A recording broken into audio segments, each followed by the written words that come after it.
Jordan, you haven't recovered that many positions when you've been a goal down lately, so does that feel like a big point? No, it is. It is a big point. They've come away from beating a lot of very good teams. They've won 4 on the bounce. They're only 4 points off the playoffs, so for us to come back and show the character that we have and to nearly go on to win the game, then it shows a lot about what sort of group we got, and hopefully we can take that into Saturday. It was quite a long wait for the penalty. Were you bothered by that? No, I picked my spot. I didn't know where I was going.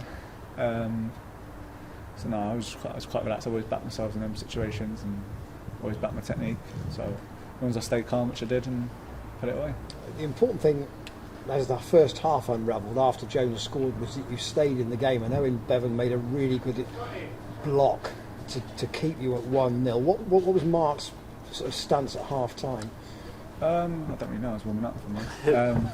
But no, it is an important block, because obviously if you keep it at 1-0, you've always got a chance of coming back like we did, and you get a valuable point. When you look at the table now, it makes us that point.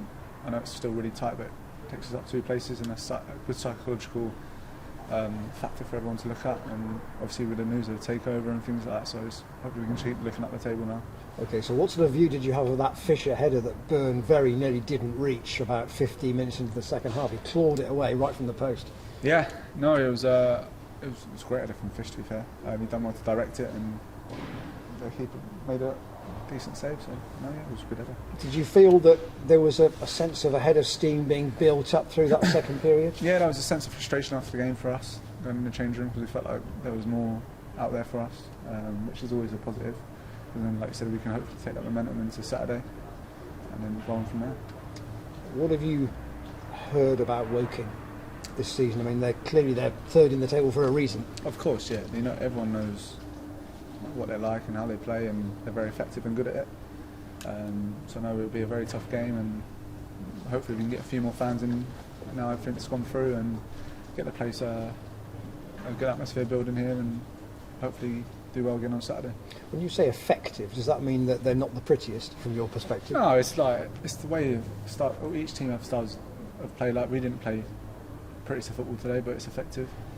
And that's what wins you games of football. It don't matter how you play, it's just the scoreline at the end of the game that matters, doesn't it? You can play the best football in the league, but if you don't score or don't win, it's irrelevant. You mentioned about going up 2 places.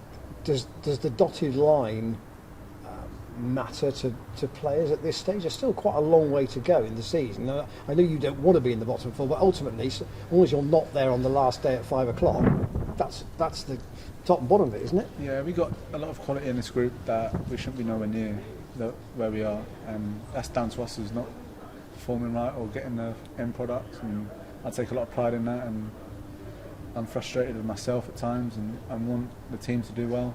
And if I do my job well and do what I know I can do, where I can score and create goals, then that will help lift us up the table. But you would prefer, would you, to play as you were today, in behind 2, rather than necessarily up alongside an Alex Fish or a Seb, for example? I prefer that, yeah. I prefer playing in behind, because I can drop on the bits and try and create things. But it depends where the manager wants to play me. I'll play wherever, as long as it helps the team and helps us get points on the board. Then I'll play in goal if I have to. Okay. Just lastly, on the takeover scenario, with all the uncertainty around the club, I just want to know how that has affected the players away from the ground. Have you been worried about being paid and all that sort of thing, which now presumably will be cleared up for everybody? Exactly. Yeah. There's always that thing in the back of your mind, like a grey cloud, like over the football club.